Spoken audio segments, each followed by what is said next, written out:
Crime alert, जुर्म के खिलाफ आवाज।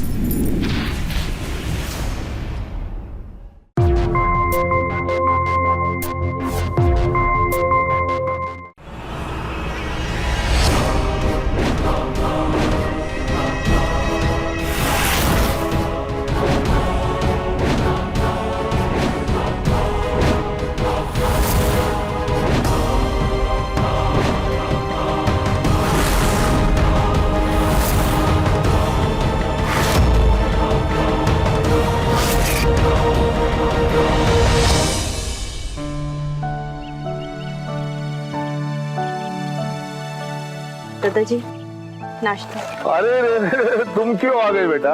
हाँ? आशा को भेज दिया होता। तो मंदिर जाना है ना? हाँ। जाओ जाओ तैयार हो जाओ बेटा, जाओ जाओ जाओ। हाँ मीरा तुम जाओ, जल्दी नहा लो, तुम्हें मंदिर जाना ना देवर जी के साथ। जी भाभी, बस नहाने ही जा रही थी। हाँ जाओ, ये लो दादाजी।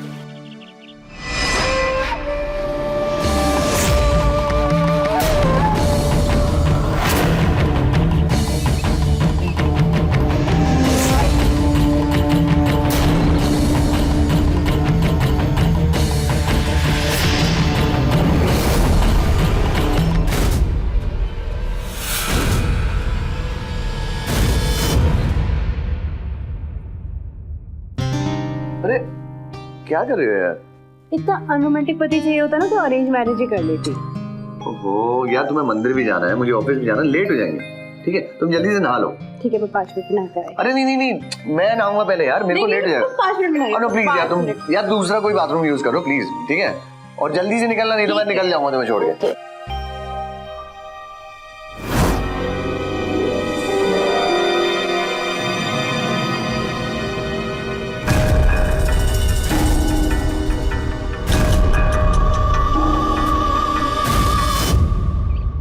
काम हो गया ना?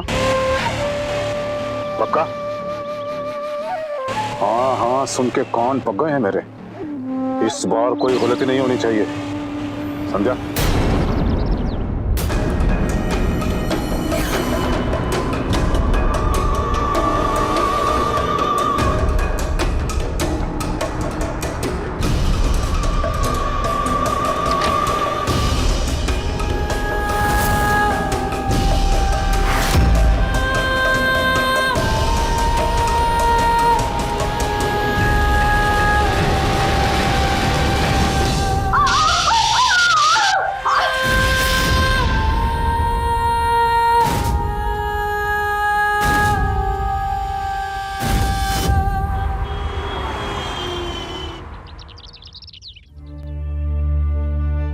दीदी आप ठीक हो ना? हाँ शालू, मीरा तुम ठीक हो या डॉक्टर के पास चले? बिल्कुल ठीक है। क्या हुआ बहू? क्या हुआ बेटा? हाँ? क्या हुआ? अरे दादाजी सब कुछ ठीक है, घबराने की कोई बात नहीं। अरे भगवान जी की बड़ी कृपा है मीरा कि तुम बच गई। आज ही मंदिर जाकर प्रसाद चढ़ाऊंगी, एक ही तो देवरानी है मेरी। मैंने तुम्हें कितनी बार बोला यार, अपना ध्यान रखा कर दो। अब मुझे थोड़ी पता था गीजर का वायर लूज होगा। अरे चलो कोई बात, एक्सीडेंट तो होते ही रहते हैं। बड़ी हिम्मत वाली बहू है हमारी। तो चलो उसको मीरा को आराम करने दे। चलो चलो चलो, हाँ घबरा मत बेटा। हाँ क्या बात, बहुत हिम्मत वाली है। चलो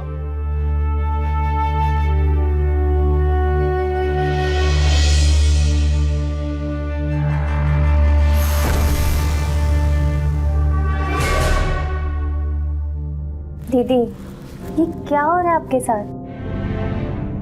हाँ दीदी, इत्तेफाक से एक्सीडेंट एक बार हो सकता है, 2 बार हो सकता है, लेकिन पिछले महीने में जिससे आपकी जान जाए ये सब 3रा हादसा है। पर आप बिल्कुल भी चिंता मत करिए दीदी, जब तक मैं यहाँ पर हूँ मैं आपको कुछ भी नहीं होने दूंगी। बस बस। अच्छा वो दादाजी के चाय का टाइम हो गया, उनको चाय दे आऊं? जी कुछ नहीं होगा तुमसे, कुछ नहीं कर सकते तुम। तो सब कुछ मुझे करना पड़ेगा। दादाजी कोशिश तो किए थे ना हम, अब सफल नहीं हो पाए तो क्या कर सकते हैं? नाम दिख गया पर है पराजय ही पराजय। दादाजी आप तो हमें जानते रहते हैं और किसी को तो कुछ कहते नहीं है। ज्यादा बकवास की ना, फिर सरोते से जुबान काट के आगे कर दूंगा मैं। बकवास करता है साला। जो सामान मंगाया था लाया क्या? हाँ दादाजी यही रखा था, देखो।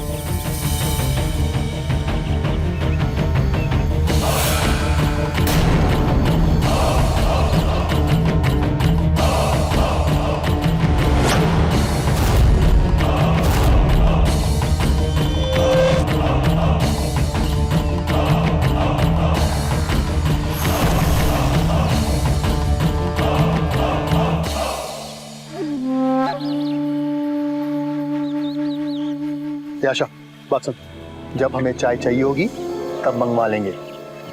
घर की बातें सुनने के लिए चाय के बहाने इधर उधर मत घुसी आया कर, समझी? वरना नौकरी से निकाल देंगे तुझे। नहीं नहीं भैया, ऐसी कोई बात नहीं है। वो तो मीरा दीदी ने बोला कि दादाजी की चाय का टाइम हो गया है। वो तो मैं बस सुन, सिर्फ हाँ या ना में जवाब दिया कर, समझे? चल निकल यहाँ से, चल। इस लड़की पर जरा कड़ी नजर रख।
इस वक्त कौन जग रहा है?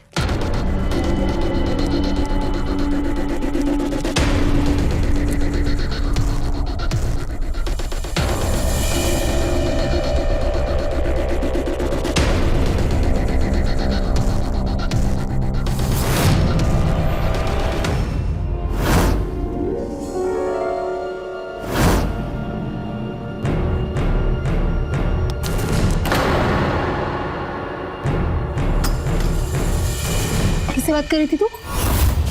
हाँ, और कौन है यहाँ पर? मैंने कुछ पूछा है तुझसे? मैं किससे बात करूंगी? मैं तो यहाँ पर अकेली हूँ। अच्छा, तुम अकेली हो? तो तुम इस वक्त छत पर अकेली कर क्या रही हो? दीदी वो मेरा बहुत जी घबरा रहा था, तो मैंने सोचा थोड़ी ताज़ी हवा खाने ऊपर आ जाऊँ, पर आप तो हमेशा मुझ पर शक करती हैं। ठीक है, ये नौटंकी बंद कर, जा सो चुपचाप जाकर।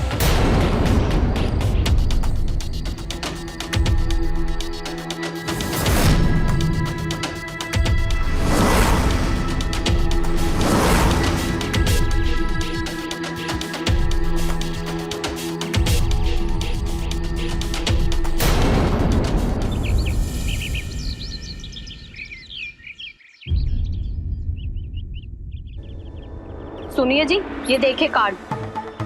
बिरादरी की सबसे बड़ी शादी है। गली के कुत्तों को बुलाया लेकिन हमें नहीं बुलाया। पता है क्यों? क्योंकि तुम्हारे भाई ने बिरादरी से बाहर वाली लड़की से शादी की है। बहुत हो गया जी, या तो पंखे पे वो लटके या हम। जीना हराम कर रखा है। अब मैं ही बोलती रहूंगी कि तुम भी कुछ बोलोगे? अरे इस तरह बड़बड़ाने से समस्या का समाधान निकलेगा क्या? अब हर चीज बतानी पड़ेगी तुम्हें। बस इतना समझो कि इस बार या तो वो घर से जाएगी या इस दुनिया से। तुमसे कुछ नहीं होगा जी, अब जो करना है मैं ही करूंगी।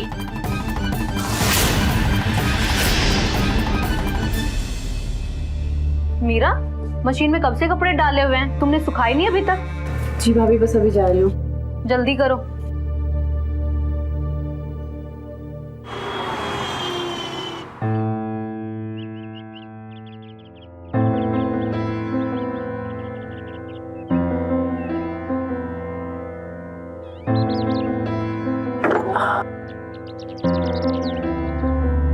महारानी, ऐसे ठंडी ठंडी आए बढ़ती रहोगी ना तो टैंकर चला जाएगा।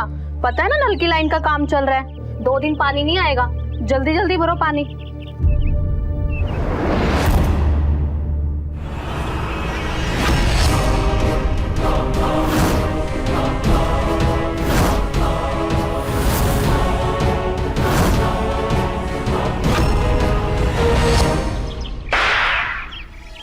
अब क्या गिरा दिया महारानी ने? भाभी सॉरी, वो गलती से खीर गिर गई। पैसे क्या पेड़ पे उगते तेरे बाप के यहाँ जो इतनी महंगी खीर गिरा दी? सीमा जी, आपकी हिम्मत कैसे हुई दीदी से इस तरीके से बात करने की? हाँ, वो इस घर की बहू है, आपकी नौकरानी नहीं। चलिए दीदी, आप मेरी सुन। हाँ, तो ये साफ कौन करेगा? तुम करोगी? वही करेगी जिसका काम है, समझिए आप। कहाँ है आपकी मेड? आशा, आशा। जी दीदी, वो मेरी तबीयत बहुत खराब थी तो मैं कमरे में आराम कर रही थी। तेरे तो रोज बहाने बढ़ते ही जा रहे हैं। यही करेगी दीदी का काम। अकेली कितना काम करेगी ये?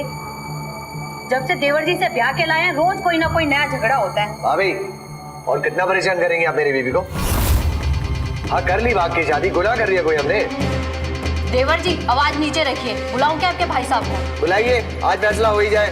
रवि प्लीज, आप लोग मेरी वजह से लड़ाई मत करिए। दीदी, आप अंदर जाके आराम कीजिए। इस मेड की मदद मैं कर दूंगी। अब तो खुश है ना?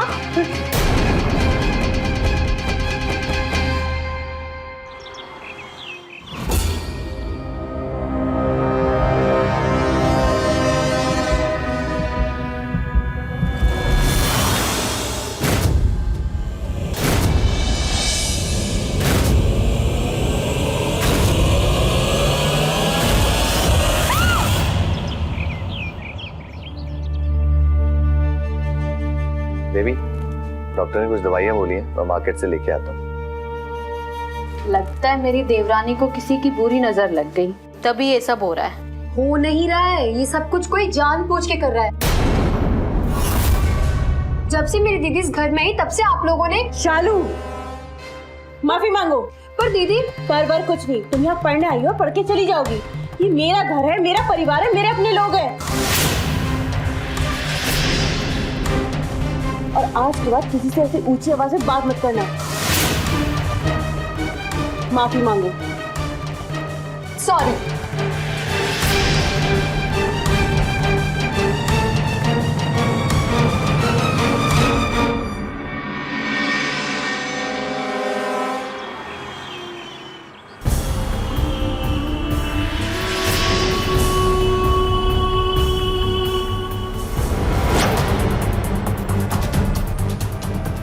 हैं?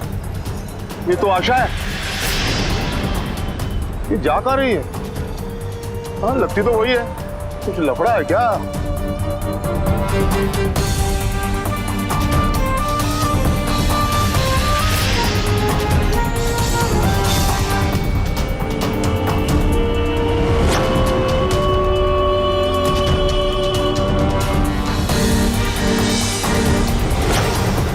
ये तो रवि है।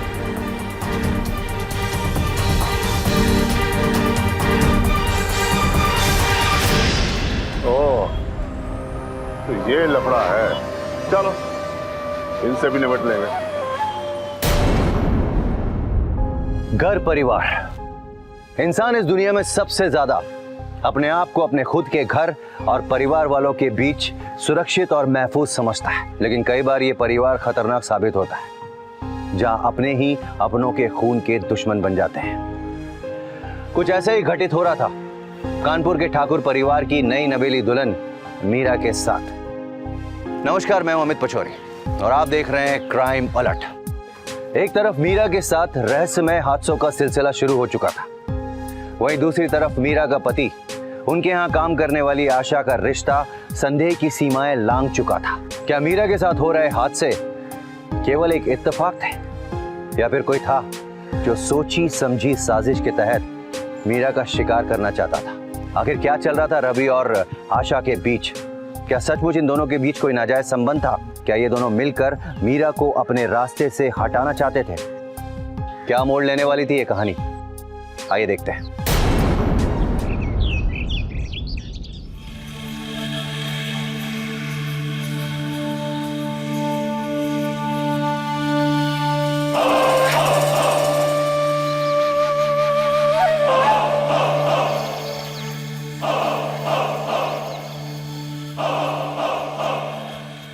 आशा, इधर आ।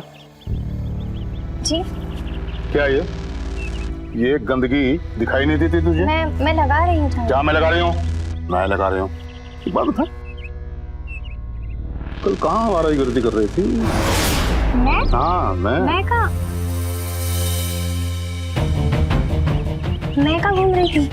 तेरे सारे राज जान चुका हूँ मैं। चुपचाप मेरे कमरे में आ जा, समझे?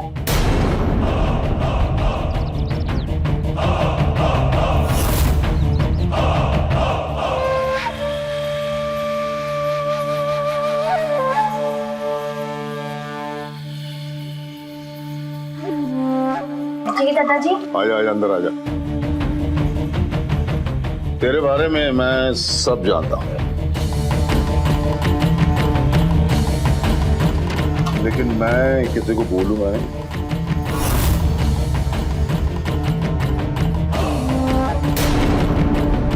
तू कहाँ जाती है, क्या करती है, किससे मिलती है, सब पता है मुझे। तू ये चाहती है ना कि मैं किसी को ना बताऊं? तो मेरा एक काम कर, तेल की बोतल उठा और जरा मसाज करते हैं। आप मुझे जैसा समझ रहे हैं मैं वैसी नहीं हूँ। आप अपनी हद में रहिए। हद में तू रहे अपनी। ये जो तेरा रवि के साथ चक्कर चल रहा है ना, सब जानता हूं मैं। छोटे छोटे कपड़े पहन के घूमती है उसकी गाड़ी में। बताऊं क्या सबको? बोतल उठा और आजा।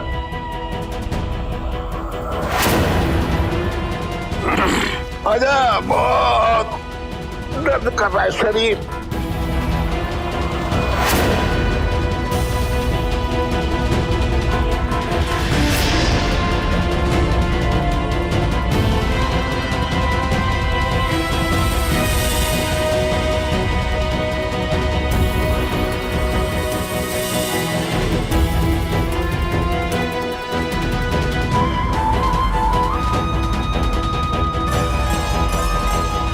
आजा आजा आजा।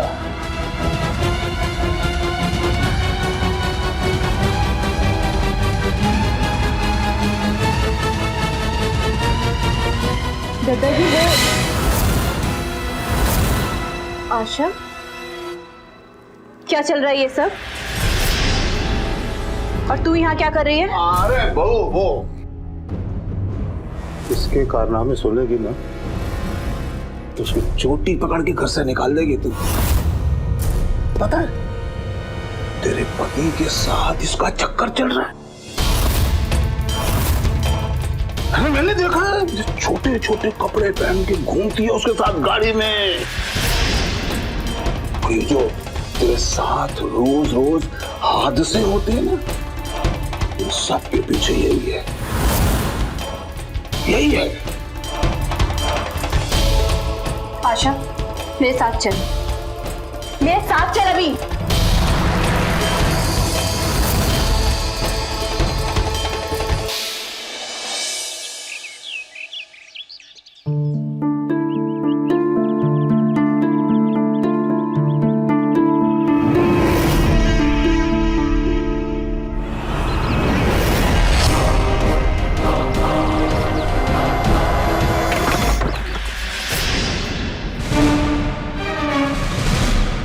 मीरा, ये क्या हो?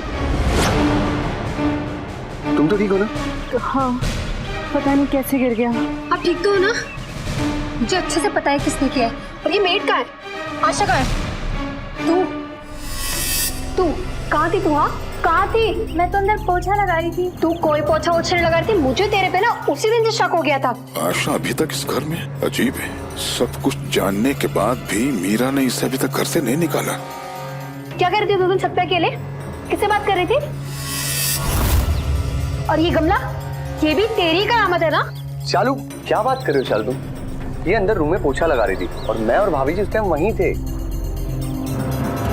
इसका काम नहीं हो सकता। हाँ, तू तो इसकी साइड लेगा ही। क्या मतलब? मतलब ये कि हम ना पता कर ही लेते हैं कि जब दीदी के बगल में गमला गिरा था तो कौन कौन वहां था और कौन कौन नहीं।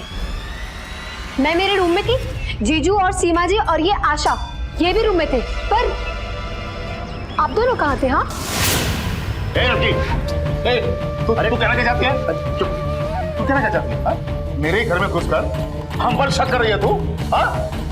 मीरा, अपनी बहन को समझाओ, क्या उल्टे सीधे इल्जाम लगा रही है हमारे ऊपर ये? शालू, मैंने तुम्हें कितनी बार बोला है, बिना सोचे समझे कुछ मत बोला करो। और ये कमला गिरना एक हादसा था, कोई साजिश नहीं। दीदी, आपको मेरी बात पर नहीं हो रहा ना यकीन? आप चलिए मेरे साथ, मैं आपको सब दिखाती हूँ। चलिए, मैं अभी दिखाती हूँ आपको सब पता चल जाएगा। ये देखिए, ये उसी गमले की मिट्टी है जो यहाँ पर रखा हुआ था। किसी ने इसको यहाँ से उठाकर यहाँ पर रखा, एग्जैक्टली जहाँ आप नीचे बैठकर रंगोली बना रही थी।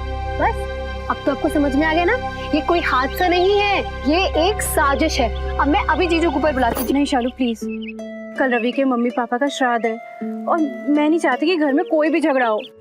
और प्लीज तुम भी अब इस बात को दोबारा मत दोहराना। आप समझने की कोशिश करो, आपकी जान को खतरा है यार। Stop it, शालू, मेरी जान को कोई खतरा नहीं है और अब इस बारे में मुझे कुछ नहीं सुनना। लेकिन दीदी,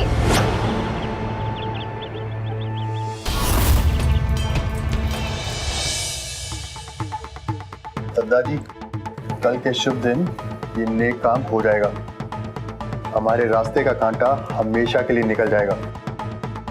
वकील से बात कर ली है मैंने, सब इंतजाम कर दिया मैंने। शुक्र है, इस बला से छुटकारा तो मिलेगा। हाँ, लेकिन जरा होशियारी से, इस बार किसी तरह की कोई चूक नहीं होनी चाहिए।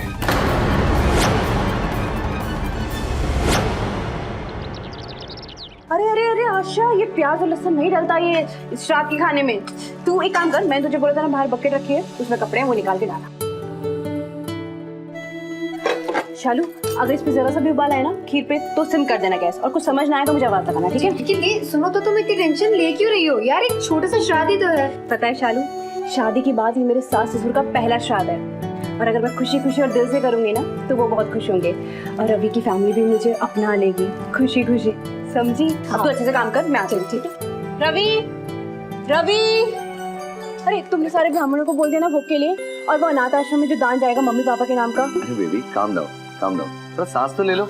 मैंने सब तैयारी कर ली है, तो परेशान हो, ठीक है? एक मिनट, मैं कॉल ले लूं। एक मिनट। अरे मीरा, ओ इधर इधर, तेरा दिमाग खराब हो गया क्या? तुझे मालूम है इस आशा का चक्कर तेरे पति से चल रहा है, फिर भी तूने इस नागिन को अभी तक घर से क्यों नहीं निकाला? दादाजी, आज वो श्राद्ध की पूजा है, इसके बाद बात करते हैं, मुझे थोड़ा सा काम है। बच्चों को समझाना बड़ा मुश्किल। कहते हैं औरत सब कुछ बर्दाश्त कर सकती है, लेकिन अपने साथी और अपने पति के प्यार में विश्वासघात बर्दाश्त नहीं कर सकती। लेकिन यहाँ तो दद्दा जी ने साफ साफ रवि और आशा के रिश्ते के बारे में मीरा को बता दिया था, लेकिन फिर भी उस पर कोई असर नहीं हो रहा था। क्या मीरा सचमुच अपने पति पर इतना ज्यादा भरोसा करती थी कि उसने उससे सवाल जवाब करना भी ठीक नहीं समझा? अपने पति से सवाल जवाब करने की बजाय यहाँ मीरा का व्यवहार आशा के प्रति बहुत सहनशील था। आखिर क्या वजह थी मीरा की चुप्पी की? वो औरत जो अपने सुहाग के लिए घरेलू अत्याचार बर्दाश्त कर रही थी, वो किसी ऐसे इंसान को कैसे बर्दाश्त कर सकती है जो उससे उसका सुहाग छीनना चाहता है?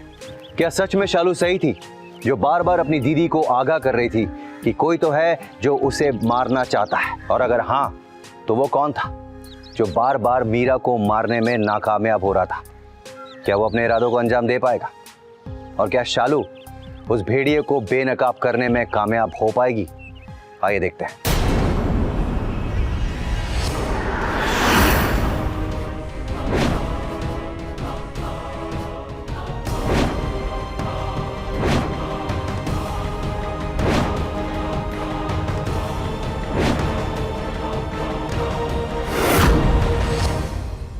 अरे शालू, कुछ लेकर आओ भाई। पंडित जी, क्या सेवा की जाए? नहीं नहीं जजमान, बहुत है। नहीं बेटा, बस बहुत है।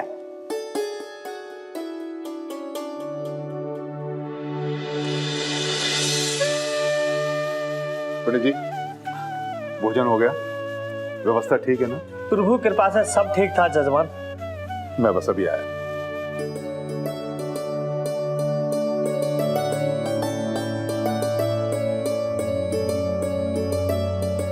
अच्छा बेटा, अब चलते हैं। रुकिए पंडित जी,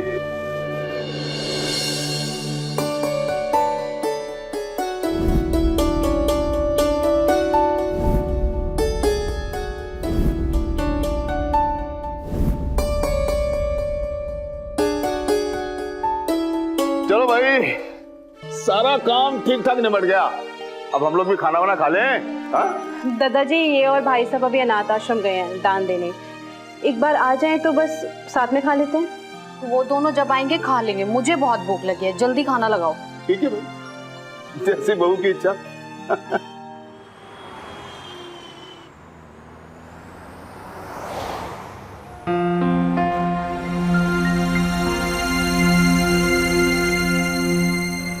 अरे शालू, आशा, अरे लाओ भाई खाना जल्दी लाओ।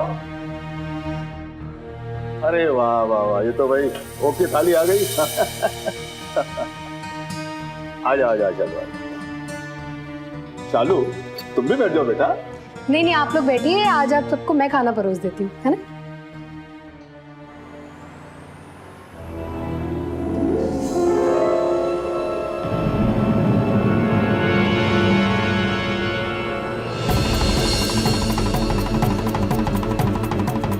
रवि यार आराम से मेरे भाई, वरना दोनों का श्राद्ध हो रहा था। ध्यान कहाँ है? रवि ठीक है ना?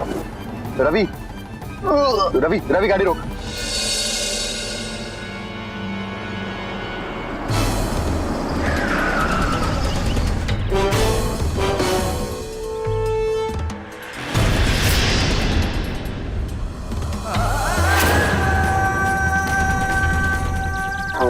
रवि रवि रवि क्या हुआ? रवि रवि रवि क्या हुआ? रवि रवि रवि उठ यार, रवि उठ, रवि। ये प्रसाद की कटोरी सारे खाने में मिला दो,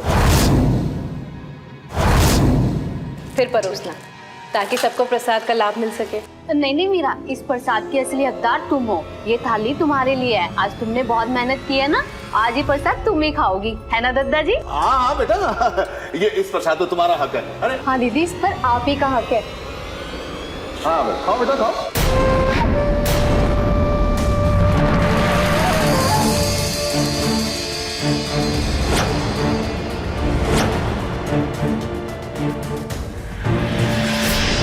हरे कृष्णा हरे कृष्णा हरे कृष्णा हरे कृष्णा।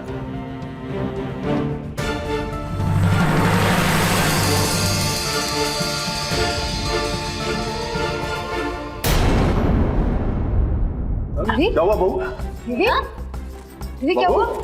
दीदी अरे दीदी बहू बहू, हो रही ना? अरे क्या हुआ? पानी पिला बहू। दीदी अरे आंखें खोलो बेटा। दीदी अरे बहू, ओ गॉड, ये तो मर गई। दीदी दीदी उठो।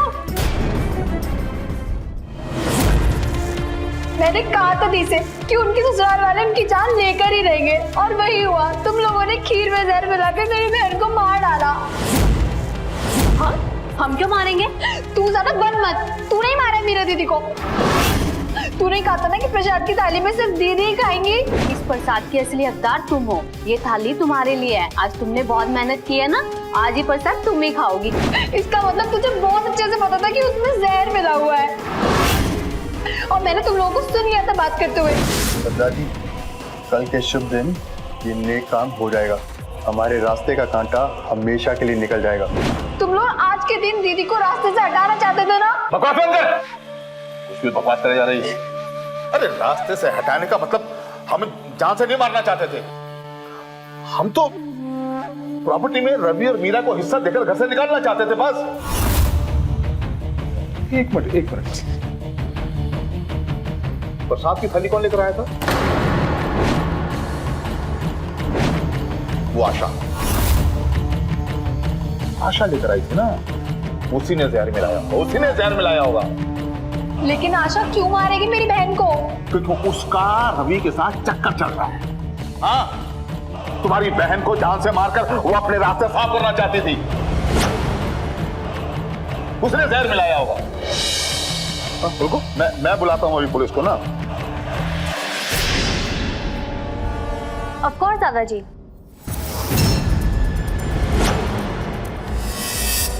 लेकिन असली कातिल के लिए, क्योंकि मैं भी यहाँ असली कातिल को ही पकड़ने आई हूँ। क्या मतलब?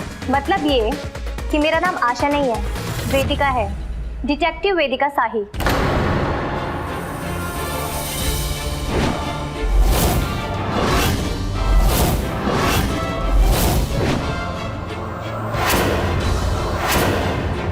मैं मीरा की कॉलेज की फ्रेंड हूँ। रवि ने मुझे बताया कि जब से वो लव मैरिज करके मीरा को घर लेके आया है, तब से हादसों का सिलसिला बढ़ने लगा है।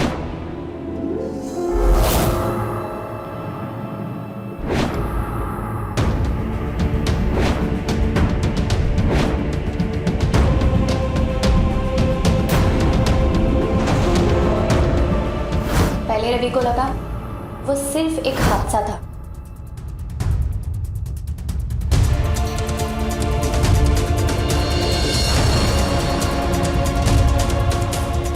ये क्या शगुन किया आपने? शगुन? ये गैस ऑन थी, शगुन अब शगुन यही हो जाता। अभी दिमाग क्या रहता तुम्हारा? जब दोबारा ऐसा हुआ तो रवि का शक यकीन में बदल गया कि इस घर में कोई है जो वाकई में मीरा की जान लेना चाहता है। ओह, इसका मतलब तू कब से हम पे शक कर रही थी?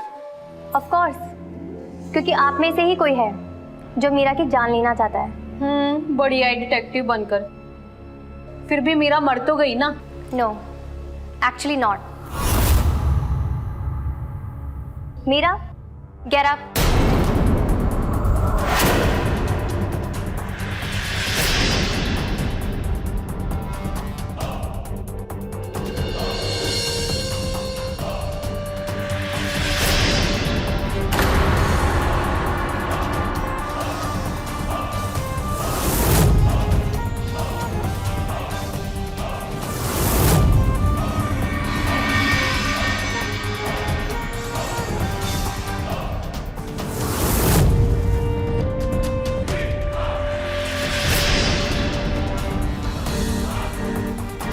इतने हैरान होने की जरूरत नहीं है। ये सब हमने कातिल तक पहुंचने के लिए किया था। और वैसे भी इस घर में आते ही मुझे शक हो गया था कि इन सब के पीछे कौन है। क्लू तो मुझे उसी दिन मिल गया था जब मीरा को बाथरूम में बिजली के झटके से मारने की कोशिश की गई थी।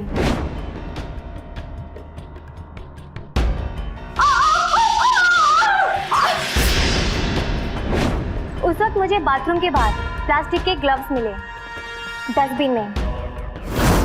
उन दस्तानों के अंदर हैंड लोशन की खास महक आ रही थी और वो गीले चप्पलों के निशान एक कमरे की तरफ जा रहे थे।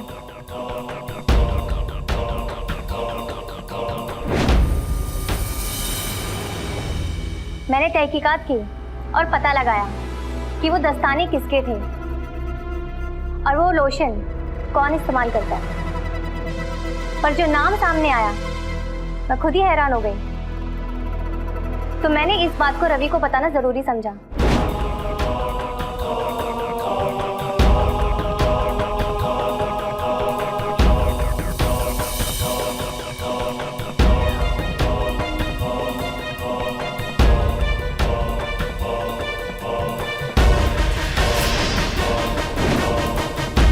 उसके बाद मैंने उस इंसान पर अपनी पैनी नजर रखनी शुरू कर दी, लेकिन वो बहुत शातिर निकला। मेरी लाख कोशिशों के बावजूद भी वो मीरा पर अपना निशाना बनाने में कामयाब हो गया। अब मुझे विश्वास हो गया था कि वो जालसाज मीरा को मारने के लिए कोई कसर नहीं छोड़ने वाला। लकीली मीरा की किस्मत अच्छी थी जो वो गमला उसके सर पर नहीं गिरा।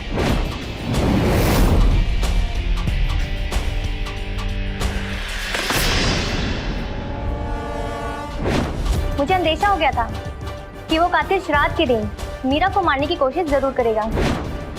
इसीलिए मैंने चुपके से एक मोबाइल कैमरा किचन में छुपा दिया।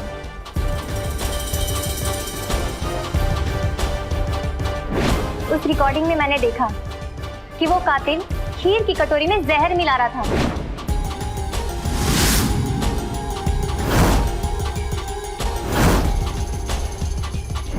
मैंने मौका देखकर उस जहरीली खीर की कटोरी को फेंक दिया। आशा, इधर आओ। और हूबहू वैसी ही कटोरी उसकी जगह रख दी। मैंने ही मीरा को पॉइजनिंग का नाटक करने के लिए कहा था, ताकि असली कातिल तक पहुंचा जा सके। और वो कातिल हमारे बीच में ही है। तो तुम अपना नाम खुद बताओगे या मैं सबके सामने तुम्हारा नाम लूं? तुम कहना क्या चाहती हो? वो मैं नहीं हूँ। बिल्कुल सही कहा, वो तुम नहीं हो, लेकिन तुम में से ही कोई एक है। कहीं वो तुम तो नहीं हो? क्या बकवास है? मैं अपनी बहन को क्यों मारूंगी? हाँ, इसका जवाब भी है मेरे पास। हाँ पापा, मैं ना तो सिर्फ दीदी की जिंदगी बर्बाद करूंगी, बल्कि माय डियर जीजा जी की भी पूरी फैमिली को बर्बाद कर दूंगी। मैंने कई कोशिशें की हैं पापा। तुम जो कर रही हो ठीक कर रही हो बेटा। इस लड़की की वजह से तुम्हारी शादी टूट गई, समाज में मेरी नाक कट गई। इसका तो मर जाना ही बेहतर है।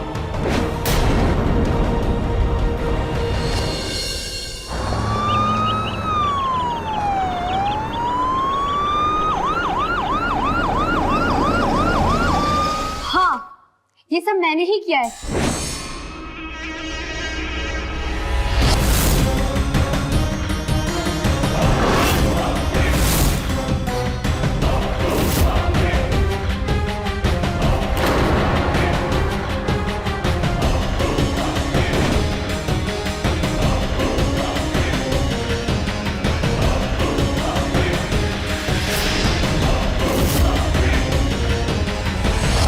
ये सारी मेरी प्लानिंग्स थी कि श्राद्ध वाले दिन ही मीरा दीदी का भी श्राद्ध कर दूं और ये सारे इल्जाम इनके घर वालों पे आ जाए। हाँ मीरा, ये सही कह रही है मीरा। तो मतलब ये अपनी साजिशों में कामयाब हो गई है। तनु, इसकी साजिशों का शिकार रवि। रवि? क्या हुआ? तू कहना क्या चाहता है? हमारा रवि नहीं रहा। हाँ? वो बाहर। क्या? बाहर।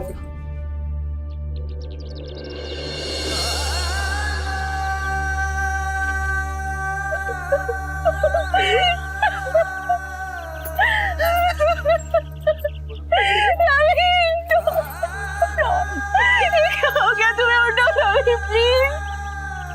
रवि, मेरे छोटे भाई, अरे उठना यार।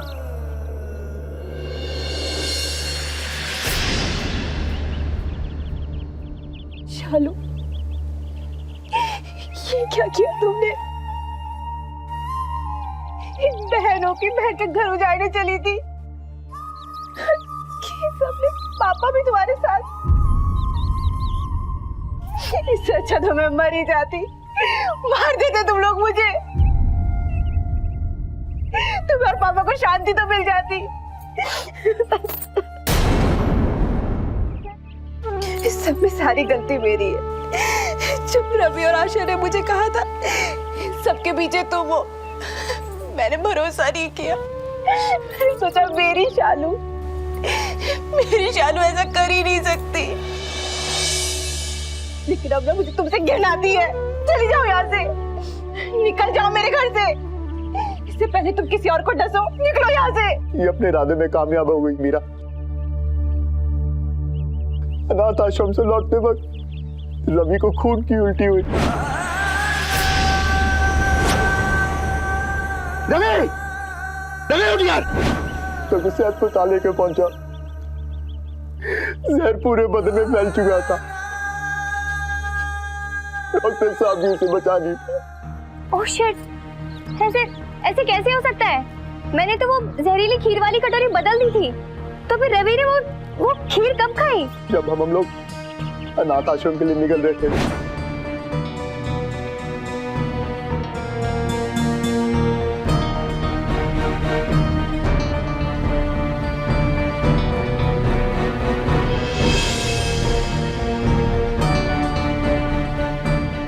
अरे रवि चल, अब कितना खाएगा? देर हो रही है यार। चल चल चल चल चल। मैं वो खीर की कटोरी फेंकने ही वाली थी, तब मुझे सीमा ने किसी काम से बुला लिया था। आशा, इधर आओ। Oh my God, I am really sorry Meera. ये सब मेरी वजह से हुआ है। तुम्हारी वजह से नहीं, मेरी बहन शालू की वजह से। जब घर का बेदी लंका ढाए तो इंसान क्या, भगवान भी कुछ नहीं कर सकता। गिरफ्तार करो इसे।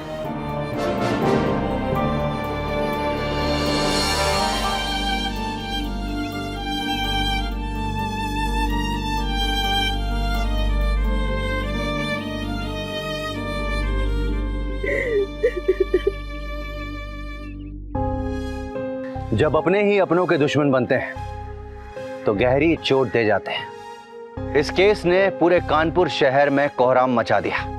किसी ने सोचा भी नहीं था कि एक छोटी बहन अपनी बड़ी बहन से बदला लेने के लिए इस हद तक नीचे गिर सकती है। नफरत की आग में अंधी होकर शालू ने अपनी बहन का सुहाग उजाड़ दिया। शालू अगर चाहती तो अपनी दीदी से बात करके इस समस्या का समाधान निकाल सकती थी, लेकिन उसकी नफरत ने एक झटके में मीरा की बसी बसाई जिंदगी उजाड़ दी और उसे विधवा बना दिया। रवि को जान से मारने के जुर्म में शालू को आईपीसी की धारा दफा 302 के तहत उम्र कैद की सजा हुई। हमारे घर परिवार में भले ही कितना ही मनमुटाव क्यों न हो जाए, लेकिन रिश्तों में पड़ी गांठ को सुलझाने के लिए अपने अहम को किनारे करके हमें एक दूसरे से बातचीत करनी चाहिए। अगर हमने ऐसा नहीं किया तो हश्र वो हो सकता है जो ठाकुर परिवार का हुआ। इसी के साथ मैं अमित पचौरी आज की इस कहानी में विदा लेता हूं। फिर मुलाकात होगी एक सत्य घटना के साथ। तब तक याद रखिएगा, क्राइम से अगर बचना चाहते हैं तो अलर्ट रहिए। क्राइम अलर्ट, जुर्म के खिलाफ आवाज।